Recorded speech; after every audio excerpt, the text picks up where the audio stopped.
네, 주보 광고에 말씀드렸던 것처럼 이번 주 화요일 날 또 저희 교회에서 경기 동부노회 또 가을 정기 노회가 열립니다. 저희 노회에 75개 정도 교회가 있는데 우리 또 목사 또 장로님들 한 150분 정도가 오셔서 또 노회를 하게 됩니다. 은혜로운 노회, 성노회가 될 수 있도록 여러분들께서 기도해 주시고 혹 또 시간이 되고 여유가 되시는 분들은 오셔서 함께 돕고 섬겨 주시면 고맙고 감사하겠습니다. 오늘 본문을 보면 이스라엘 역사에 있어서 가장 가슴 아픈 일이 벌어지게 됩니다. 그것은 이스라엘이 북이스라엘과 남유다로 분열된 것입니다. 그런데 이스라엘의 이 남북 분리는 우리나라처럼 다른 나라의 지배를 받다가 그 전쟁하는 과정에서 분리된 것이 아니라 어떻게 보면 내부의 분열로 말미암아 너무나도 어처구니 없이 아주 우습게 분열이 이루어져 버린 것입니다. 오늘 본문을 보면 온 이스라엘 백성들이 솔로몬의 아들 르호보암을 만나기 위하여 세겜에 모여 있습니다. 그리고 지금까지 솔로몬 때문에 힘들고 어려웠던 얘기들을 하면서 무리한 건축 공사로 이 과중해진 노동직용과 세금 징수를 완화해 줄 것을 요청하였습니다. 이들의 요구는 정당했고 태도는 아주 공손하였습니다. 하지만 르호보암은 왕의 자비를 구하는 백성에게 아주 포악한 말로 급박해 버린 것입니다. 이스라엘 백성들은 마음의 상처를 입고 모두 다 자기 집으로 돌아가게 되었고 결국 이스라엘은 분열되고 만 것입니다. 그리고 그 이후에 다시는 통일된 나라를 이루지 못하고 북쪽은 아수르에게 남쪽은 바벨론에게 망함으로 말미암아 구약 이스라엘 역사는 막을 내리게 되는 것입니다. 우리는 이스라엘이 이렇게 분열된 원인이 어디에 있느냐 그것을 얘기할 때 오늘 본문에 솔로몬의 아들 르호보암이 대답을 한번 잘못했기 때문에 이렇게 되었다, 그렇게 우리는 생각하기 쉽습니다. 그러나 실제 분열의 장본인은 솔로몬 왕이었습니다. 이스라엘 여러분 존재하는 목적은 어디에 있었습니까? 오직 유일하신 참 하나님만을 섬기는 것이었습니다. 그래서 구약 율법에도 계속해서 반복하여 강조하고 있는 것이 하나님을 경외하고 하나님을 섬기고 하나님 말씀대로 순종하면 들어가도 나가도 복을 받지만 하나님 말씀에 불순종하고 거역하고 배반하면 하나님의 진노와 심판을 받게 될 것이다. 그게 구약의 율법 아니었습니까? 이스라엘 백성들이 하나님 이외에 다른 우상을 섬기면 이스라엘은 하나님 나라 백성으로서의 존재 가치를 잃어버리게 되는 것입니다. 그런데 우리가 지난주 살펴보았던 것처럼 이 솔로몬의 타락에서 솔로몬은 부국 강병책을 썼습니다. 나라가 강하고 더 튼튼하게 세워지기를 바랬던 것이죠. 그러다 보니 여러 많은 나라들과 교류하였고 그들의 공주까지 정략 교돈으로 받아들이게 되었으며 결국 무분별하게 그들의 우상들까지 받아들이고 예루살렘 성전 그 앞에다가 산당들을 짓기 시작한 것입니다. 겉으로는 부국 강병책인지 모르겠지만 실제로는 이스라엘을 망하게 하는 정책이었습니다. 자, 이런 상황 가운데 온 이스라엘 백성들이 르호보암에게 몰려와서 앞으로 당신은 어떻게 통치할 것이냐 이렇게 묻고 있는 것입니다. 이들이 세겜에 모인 이유가 성경은 어디에 있다라고 말씀하고 있을까요? 1절 말씀을 보면 사실 이들이 모인 뜻은 온 이스라엘이 그를 왕으로 삼고자 하여 이것이었습니다. 그래도 하나님이 세우신 왕이니까 우리가 이 왕을 존중하고 배려하고 그리고 또 이 왕을 이 세겜에서 세우자, 그런 좋은 마음으로 사실 왔습니다.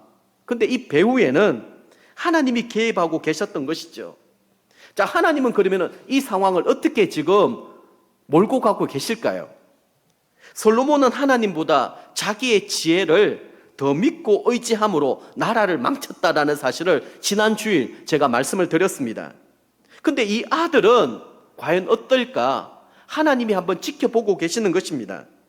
그런데 르호보암의 입에서도 솔로몬하고 똑같은 정책, 대답이 나왔을 때 이스라엘 백성들은 실망하기도 하였지만 실제 하나님의 실망이 더 컸던 것입니다. 그래도 하나님께서는 이미 망하고 없어져야 될 이 나라를 불쌍히 여겨 주셔서 또 하나님이 하신 그 약속이 있기 때문에 회복될 가능성을 기대하면서 두 나라로 나뉘어 주시고 끊임없이 선지자들을 보내셔서 회복하고 회개하고 돌이키기를 바라고 원하셨던 것입니다. 이스라엘 백성들이 하나님 말씀 앞에 회개하고 돌이키며 모든 우상을 없애고 오직 하나님만 섬겼더라면 그들은 언제든지 다시 회복할 수 있었습니다. 오늘 본문 말씀을 통하여 우리는 하나님은 끊임없이 우리에게 기회를 주신다라는 사실을 발견할 수 있어야 됩니다. 절대 하나님 우리를 포기하지 않습니다. 우리를 그냥 내버려 두지 않습니다. 끊임없이 말씀하시고 끊임없이 우리를 설득하시고 끊임없이 우리가 돌이키기를 바라고 원하시는 것이 하나님 아버지의 마음이라는 것입니다. 자, 그런 관점에서 오늘 말씀을 한번 보시기를 바랍니다. 자, 먼저 이스라엘의 여로보암에 대해서 한번 생각해 보겠습니다. 솔로몬 왕이 죽고 그의 아들 르호보암이 왕이 되려고 했을 때 이미 이스라엘 안에는 여로보암이라고 하는 아주 무시무시한 반역의 사람이 준비되고 있었습니다. 자, 2절 3절 말씀인데 한번 읽어보도록 하겠습니다. 느밧의 아들 여로보암이 전에 솔로몬 왕의 얼굴을 피하여 애굽으로 도망하여 있었더니 이제 그 소문을 듣고 여전히 애굽에 있는 중에 무리가 사람을 보내 그를 불렀더라. 여기까지입니다. 자, 지난주 살펴보았습니다만 우리가 하나님의 은혜 가운데 거하면 우리의 대적자들을 하나님이 다 잠잠하게 해주십니다. 그런데 하나님의 은혜의 울타리가 딱 걷어져 버리는 순간부터 왕의 얼굴을 피하여 애굽으로 도망하였던 여로보암이 막 일어나기 시작하는 거예요. 그 이유가 있습니다. 왜 이런 일들이 일어나는 것일까? 우리 인생에 있어서도 나를 괴롭히고 힘들게 하는 사람들이 이유도 알 수 없이 막 일어나는 그런 때가 있지 않습니까? 자, 그 이유를 말씀 가운데 우리가 찾아보도록 할게요. 하나님이 다윗하고 언약했을 때 이렇게 말씀하셨습니다. 나는 그 아비가 되고 그는 내 아들이 되리니. 이게 바로 솔로몬을 얘기하는 것입니다.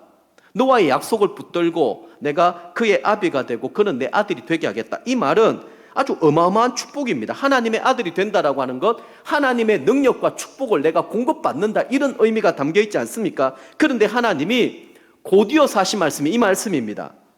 잘 보십시오. 저가 만일 죄를 범하면 내가 사람 막대기와 인생 채찍으로 징계하려니와. 솔로몬이 하나님의 말씀을 저버리고 세상 길로 떠났을 때 이 약속하신 말씀대로 사람 막대기, 인생 채찍을 준비해 놓으셨는데 그게 바로 여로보암이라는 것입니다. 1절에 여로보암이 왕이 되기 위하여 세겜으로 갔다라는 이 사실, 아주 중요한 의미가 담겨 있습니다. 여러분, 세겜은 지리적으로 이스라엘의 제일 중앙에 놓여 있습니다. 그리고 언제나 이스라엘 백성들이 하나님 앞에 어떤 다짐 결단을 할 때, 언약을 체결할 때 이 세겜에서 했다라는 것이죠. 지금 이스라엘은 끝으로 볼 때에는 아무 문제 없습니다. 백성들 잘 먹고 잘 삽니다. 그리고 성이 아주 견고하게 구축이 되어 있기 때문에 다른 사람들이, 세력들이 함부로 이렇게 넘볼 수 없는 그런 상황입니다. 겉으로 볼 때는 아무 문제가 없었지만 그러나 그 속은 타락하고 부패되어 무너져 가고 있었던 것입니다.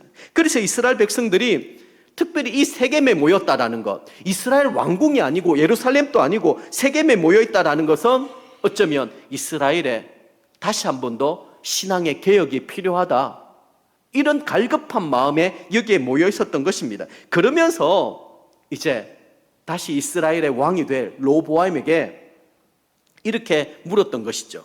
자, 4절 말씀 한번 보시기를 바랍니다. 왕의 아버지가 우리의 멍에를 무겁게 하였으나 왕은 이제 왕의 아버지가 우리에게 시킨 고역과 매운 무거운 멍에를 가볍게 하소서. 그리하시면 우리가 왕을 섬기겠나이다. 사실 이들의 질문은 아버지 솔로몬의 정책을 당신은 포기할 수 있느냐, 이걸 물었던 것입니다. 만일 르호보암이 이 아버지 솔로몬의 정책을 포기하고 할아버지 다윗의 정책을 따랐다고 한다라면 이들은 이들의 다짐대로 그리하시면 우리가 왕을 섬기겠나이다, 이 약속을 이행했을 것입니다. 그렇게 되면 이스라엘은 분열되지 않았을 것이고요, 여로보암이라고 하는 이 막대기 채찍은 그대로 폐기 처분되었을 것입니다. 조용하게 애굽 땅에 그냥 쥐 죽은 듯이 숨어 살게 되었을 것입니다. 그런데 하나님 말씀에 거역하고 불순종하고 자신의 욕망을 따라 행하였을 때 우리 하나님은 가만히 내버려 두지 않습니다. 왜냐하면 우리 하나님은 약속에 신실한 하나님이시기 때문에 어떻게 하든지 이스라엘을, 유다를 살리고 싶어하는 마음이 계십니다. 자, 그러면 두 번째는 유다의 르호보암에 대해서 한번 생각해 보도록 하겠습니다. 이스라엘 백성들이 르호보암에게 아버지 솔로몬의 정책을 완전히 포기하고 이제부터는 좀 사랑으로 자기들을 다스려 달라고 그렇게 요청하였을 때 르호보암은 바로 대답하지 않습니다. 3일 후에 답을 주겠다, 이렇게 얘기하죠. 자, 5절 말씀 보십시오. 르호보암이 대답하되 갔다가 3일 후에 다시 내게로 오라 하며 백성이 가니라. 굉장히 신중한 태도처럼 보입니다. 바로 대답을 하지 않고. 그럼 이 3일 동안 뭘 했을까요? 다윗 같았으면 하나님께 엎드려 기도했겠죠. 하나님의 뜻이 어디에 있는지, 하나님 뭘 원하시는지. 근데 르호보암은 하나님 앞에 엎드려 기도했다라는 내용이 없습니다. 거짓된 베델 제단을 쌓아놓고 그렇게 형식적인 예배는 드렸을는지 모르겠지만 그는 하나님을 두려워하지도 않았고 경외하지도 않았고 섬기지도 않았습니다. 한마디로 믿음이 없었습니다. 근데 이렇게 중요한 문제를 또 하나님 또 기회를 주세요. 가장 먼저 이 르호보암이 예루살렘에 있는 원로들, 솔로몬 왕을 섬겼던 그 신하들, 그들에게 먼저 한번 물어봐야 되겠다. 그래서 물었습니다. 그랬더니 이들이 이렇게 말하는 거예요. 6절 7절 말씀 같이 한번 읽어보겠습니다. 르호보암 왕이 그의 아버지 솔로몬의 생전에 그 앞에 모셨던 노인들과 의논하여 이르되 너희는 어떻게 충고하여 이 백성에게 대답하게 하겠느냐? 대답하여 이르되 왕이 만일 오늘 이 백성을 섬기는 자가 되어 그들을 섬기고 좋은 말로 대답하여 이르시면 그들이 영원히 왕의 종이 되리이다 하나. 자, 솔로몬을 섬겼던 이 원로들이 사실 정답을 얘기해 준 것입니다. 왕은 백성 위에 군림하는 존재가 아닙니다. 백성을 섬기도록 부름받은 하나님의 대리자라고 하는 사실을 다시 한 번 더 상기시켜 준 것이죠. 그래서 민심을 헤아리고 이들을 다독거려야 됩니다, 이렇게 조언해 준 것입니다. 이 말이 정답입니다. 참된 권위는 억압에 있는 것이 아니라 섬김에서 나오고요, 섬김으로서 섬김을 받는 것입니다. 높아지고 한다면 스스로 낮아져야 된다는 것이 성경의 가르침이기도 합니다. 원로들의 충고대로 하나님의 백성들은 윽박 지르고 쥐어짠다고 해서 복종하는 것이 아닙니다. 오히려 말씀으로 잘 섬기고 겸손하게 대했다고 한다면 이들은 더 충성을 다하여 르호보암을 섬겼을 것입니다. 하나님께서는 르호보암에게 다시 한 번 더 기회를 주셨던 것이죠. 그러면 여로보암이라고 하는 존재는 전혀 힘을 쓰지 못했을 것입니다. 근데 우리가 여기서 좀 궁금한 사실이 있지 않습니까? 왜 르호보암이 이렇게까지 고집을 피우고 있을까? 이쯤 되면 뭔가 좀 자각하고 깨닫는 게 있어야 될 텐데 어떻게 이 마음이 이렇게 완고할 수 있을까? 한번 생각해 보십시오. 솔로몬 왕은 지금까지 모든 부귀 영화, 종기 영광, 모든 권세를 다 누렸습니다. 그 솔로몬의 집만 하더라도 얼마나 어리어리합니까? 하나님의 성전보다 2배 이상이나 오래 걸려서 세웠기 때문에 얼마나 풍성합니까?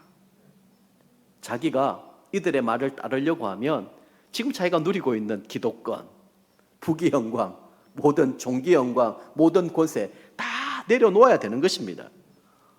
그거 하기 싫은 거예요.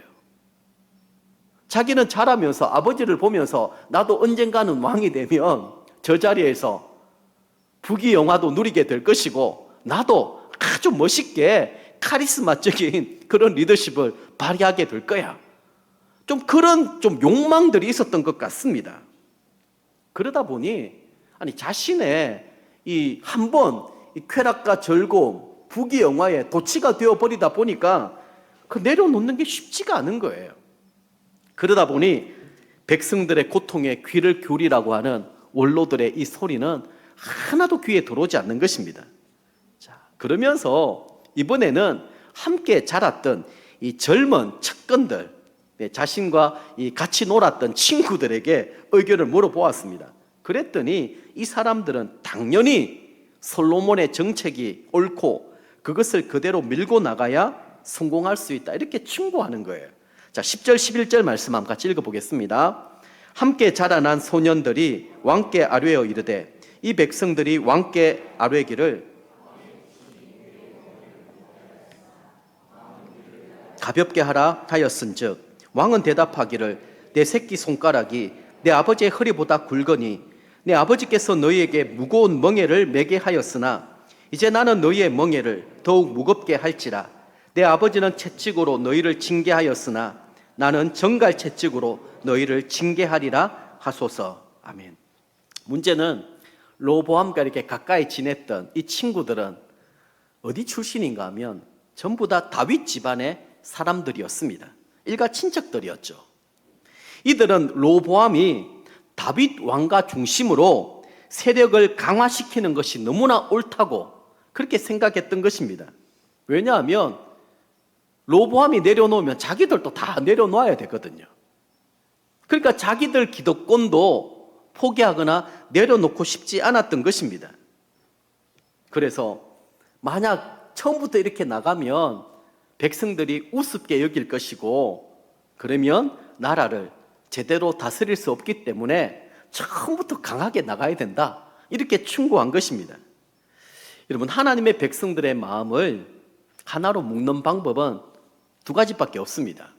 하나는 하나님의 말씀의 꼴을 풍성하게 먹이는 거예요.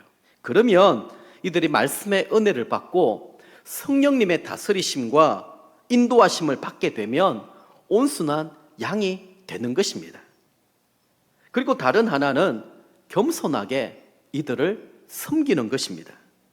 그러면 왕을 중심으로 마음이 하나로 모아지게 될 것이고 결국 이스라엘은 하나의 공동체가 되는 것입니다. 그런데 로보암은 원로들의 말을 듣지 않았습니다. 젊은 사람들의 말대로 행하게 된 것이죠. 이것은 솔로몬의 원칙을 나도 그대로 따르겠다라는 것이며 지금까지 누리고 있었던 이 기득권을 하나도 나는 포기하거나 내려놓지 않겠다, 이런 결단이었습니다. 결국 어떻게 되었을까요? 자, 이스라엘의 분열에 대해서 한번 살펴보도록 하겠는데요. 자, 우리는 이스라엘을 다스리는 이 통치 방법, 리더십에 대해서 한번 생각해 보면 좋겠습니다. 먼저 사울 왕, 다윗, 그리고 솔로몬입니다. 사울과 다윗 왕의 리더십은 다르다라는 것 우리 모두 알고 있습니다. 사울 왕의 방식은 너무나도 인본주의적 통치였습니다. 능력 있는 사람을 중용하였고 인간적인 편의주의에 따라 이스라엘을 이끌었습니다. 그러다 보니 이스라엘 백성들은 사울을 너무 좋아하는 거예요. 특히 잘나고 똑똑하고 유능한 사람들은 사울 주변에 몰려들게 되었습니다. 그러나 다윗의 통치 방법은 정반대였습니다. 철저하게 하나님 말씀 중심이었거든요. 매사에 본인이 뭔가 결정도 못하고 뭔가 하면 골방에 들어가서 하나님께 물어보고 기도하고 하나님 말씀하시는 대로 하겠다라는 거예요. 그러니까 밑에 있는 사람들이 볼 때는 얼마나 답답하겠습니까? 빨리 일이 처리돼야 되는데 하나님 기다리라고 했기 때문에 기다려야 된다, 뭐 이런 식으로 나가보면 밑에 사람들은 너무 답답하고 막 그런 거예요. 스스로 똑똑하고 잘났다고 생각하는 사람들은 점점 더 다윗의 통치 방법에 불만을 일으키게 된 것입니다. 그 중에 하나가 뭡니까? 잘나고 똑똑한 아들 압살롬이 아버지를 반역하여서 대적하는 이런 일들이 일어나지 않았습니까? 아버지 하는 거 보니까 너무 답답한 거예요. 차라리 내가 왕이 되면 더 잘할 수 있을 것 같다, 이런 생각들이 든 거예요. 그러니까 아버지에게 칼을 겨누게 된 것 아닙니까? 근데 분명한 사실은 하나님은 다윗의 통치 방법을 더 좋아하셨다라는 거예요. 이스라엘의 가난하고 소외된 사람들이 다윗을 따르고 그리고 다윗을 좋아했다라는 거예요. 다윗이 여러분 쫓겨 다닐 때 그 600명의 용사들 기억하십니까? 다 깨어지고 버림받은 사람들, 가난하고 소외된 사람들이 다윗의 용사들이 된 거예요. 그들이 목숨 바쳐서 다윗을 지키고 보호해 준 것입니다. 자, 그러면 이들의 리더십에 비하여 솔로몬의 리더십은 뭘까요? 이것은 인본주의도 아니고 신본주의도 아닙니다. 솔로몬은 외국과의 교류를 활발하게 해서 국가의 수익을 최고로 올리되 다윗 왕가 중심의 독재를 한 것입니다. 백성들 입장에서는 나라가 자꾸 돈도 많아지고 잘 살고 그리고 뭐 튼튼해지니까 좋다고 생각할 수가 있겠지요. 근데 또 문제는 뭐냐 하면 이스라엘 지파를 오직 다윗 왕가에만 예속시켜 가지고 지배하고 다스리는 중앙 집권 방식의 통치 방법을 펼쳤다라는 거예요. 그러니까 여러분 생각해 보십시오. 다윗 왕가 중심으로 모든 것들이 되다 보니까 나머지 11지파는 어떻게 되겠습니까? 소외를 받는 거예요. 우리는 뭐냐? 자꾸만 이 사람들을 노예처럼 종처럼 다루고 취급을 하는 거예요.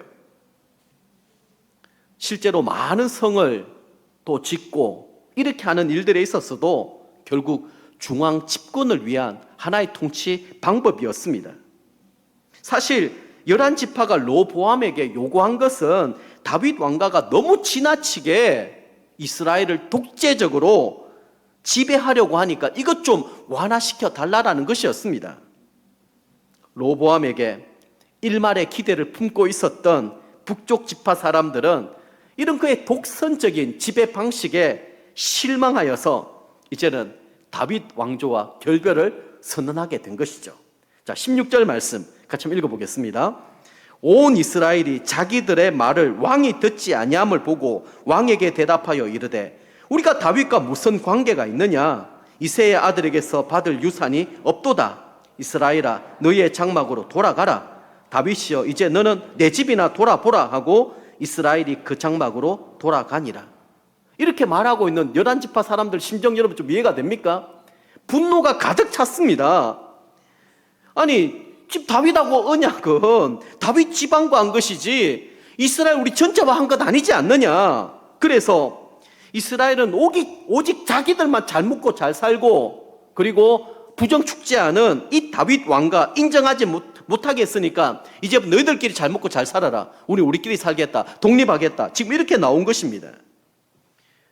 엄청난 일이 너무 쉽게 가볍게 이루어져 버린 것입니다. 근데 여러분 이쯤 돼도 기회를 또 주셨는데 정신 좀 차려야 되지 않겠습니까? 아직 르호보암은 분위기 파악이 안 되는 거예요. 이번에는 강제 노역 감독관이었던 아도람을 그들에게 파견합니다. 중재하는 사람 아닙니다. 이 사람들 얘기 들으려고 하는 게 아닙니다. 노예처럼 부렸던 감독관을 보낸 거예요. 그러니까 분노가 폭발한 것입니다. 아직까지 우리를 노예처럼 종처럼 여기느냐? 그러면서 아도람을 돌로 쳐 죽입니다. 르호보암은 도망 다니게 되고요. 자기들끼리 여로보암을 이스라엘의 왕으로 추도해 버린 것이죠. 상황이 이렇게 되었습니다. 그래도 지금 몇 번째 기회입니까?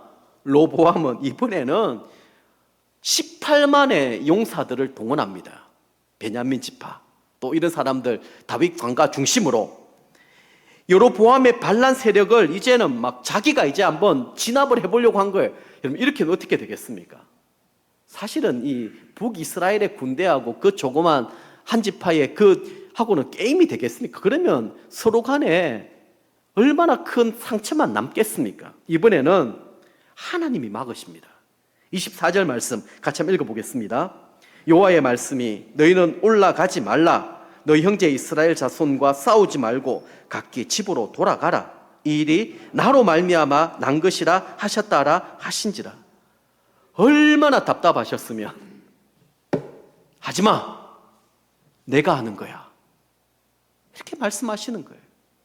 몇 번씩이나 기회를 주고 하나님이 그렇게 말씀해 주시는데도 불구하고 로보암은 도무지 듣는 마음이 없었습니다. 하나님 말씀이 아예 없었고 신앙 자체가 없었던 인물이었습니다. 이 모든 일의 배후에는 하나님이 주관하고 다스리는 일이었습니다. 그래서 하나님은 스마야 선지자를 통하여 그를 강권적으로 막으셨던 것입니다. 북쪽 지파 사람들이 그에게 등을 돌린 것이 문제가 아니라 하나님이 로보암 왕으로부터 등을 돌려버리신 것입니다. 이걸 몰랐던 거예요. 로보암이 의지해야 될 것은 18만 명의 용사가 아닙니다. 하나님이시고요. 꺾어야 할 것은 여로보암과 북이스라엘이 아니라 자기 오만, 자기 자만, 자기 교만 때문이었습니다. 솔로몬 왕에게 물려받았던 것은 교만한 마음밖에 없었습니다. 자기 생각, 자기 혈기대로 모든 것을 할 수 있다라고 하는 그런 자만이었습니다. 되돌려야 할 것은 깨어진 나라가 아니라 깨어진 하나님과의 관계입니다. 무력으로 다시 통일을 이루어낸다 할지라도 백성들의 마음을 어떻게 돌릴 수가 있겠습니까? 갈등은 더 정폭되게 될 것입니다. 말씀을 정리하겠습니다. 결국 이스라엘은 두 개의 나라로 쪼개어지게 되었습니다. 이 분리는 역시 솔로몬 때문이었습니다. 참 솔로몬을 생각하면 참 아쉬운 마음들이 많습니다. 저는 로보암이 어떻게 하다가 이렇게 되었을까? 아버지로부터 신앙 전수를 제대로 받지 못했던 것 때문이었습니다. 여러분, 솔로몬의 집권 초기를 보십시오. 다윗에게 얼마나 신앙 교육을 잘 받았더랬으면 집권 초기에 하나님 앞에 일천번제를 드리지 않았습니까? 낮은 마음으로, 겸손한 마음으로 하나님 앞에 바짝 엎드렸습니다. 하나님께서 내가 너에게 무엇을 줄꼬 그렇게 물었을 때 지혜와 듣는 마음을 구했습니다. 그런 솔로몬이었습니다. 그런데 솔로몬이 자신의 지혜로 모든 것을 할 수 있다, 이런 자만심을 가진 순간부터 우리 지난주 살펴보았잖아요. 애굽의 여인을 왕비로 청하고 무수히 많은 후궁과 첩을 자그마치 1000명씩 맞아들이고 그들을 위하여 산당을 짓기 시작했을 때 나라가 엉망진창이 되고 말았습니다. 그런 아버지 밑에 로보암이 뭘 보고 배웠겠습니까? 이게 가장 큰 문제라고 생각합니다. 솔로몬은 어쨌든 마지막 순간에 다시 회개하고 돌이켜서 전도서 잠언 말씀을 기록하였지만 로보암은 무슨 죄입니까? 어쩌면 아버지를 잘못 만나가지고 어릴 적부터 능력 많은 아버지 밑에 아주 고급지게 살면서 자식 다 망쳐놓은 거예요. 하고 싶은 대로 다 해주니까 그런 케이스들이 많이 있지 않습니까? 도무지 하나님을 제대로 만난 경험도 없고 또 하나님과 동행하는 즐거움과 기쁨도 몰랐습니다. 오직 세상의 돈, 쾌락, 즐거움, 권력 이것만 쫓고 살았던 것이죠. 그러다 보니 아무리 얘기를 해도 말씀이 귀에 들어오지 아니하고 깨닫지 못하는 것입니다. 얼마나 많은 기회를 주셨습니까? 이 말씀을 통하여 두렵지 않습니까? 떨리지 않습니까? 지난주에 제가 그런 말씀을 드렸습니다. 우리가 가진 장점이 성령님의 은혜 가운데 컨트롤 받지 아니하면, 다스림과 지배를 받지 아니하면 그게 우리에게 큰 화가 될 수 있습니다. 그래서 내게 어떤 장점 그 가지고 너무 자랑하지 마십시오. 교만할 필요도 없습니다. 그게 화가 될 수 있거든요. 솔로몬을 통해서, 로보암을 통해서 우리 그걸 볼 수 있지 않습니까? 그러면 자, 이렇게 한번 생각해 볼 수 있겠습니다. 여러분, 오늘 예배 자리에 오시면서 답답하고 힘든 어려운 문제들이 많이 있습니다. 기가 막힌 상황 가운데 놓여 있는 분도 있습니다. 그게 물질일 수 있고요. 하나님, 이것 좀 해결해 주시면 오랫동안 해결되지 않는, 어떤 분들은 건강에 대한 문제일 수 있을 것입니다. 하나님, 왜 이렇게 내게 육신의 연약함을 주셔가지고 어려움과 고통을 겪게 하십니까? 자녀 때문에 겪는 어려움들도 있습니다. 또 사람들과의 여러 가지 관계에 얽히고 설킨 이런 문제들 때문에 인생 막대기, 채찍 때문에 어려움을 겪고 있는 분들도 있습니다. 하나님이 사도 바울을 아주 귀하게 사용하지 않았습니까? 모든 능력을 다 행할 수 있었지만 자신의 육체의 가시는 어떻게 할 수가 없었어요. 얼마나 아프고 고통스럽고 힘들었으면 하나님 앞에 3번씩이나 기도했다고 하잖아요. 하나님, 내게 있는 육체의 가시 좀 해결해 주십시오. 하나님 뭐라고 말씀하셨는지 아십니까? 내 은혜가 네게 족하다.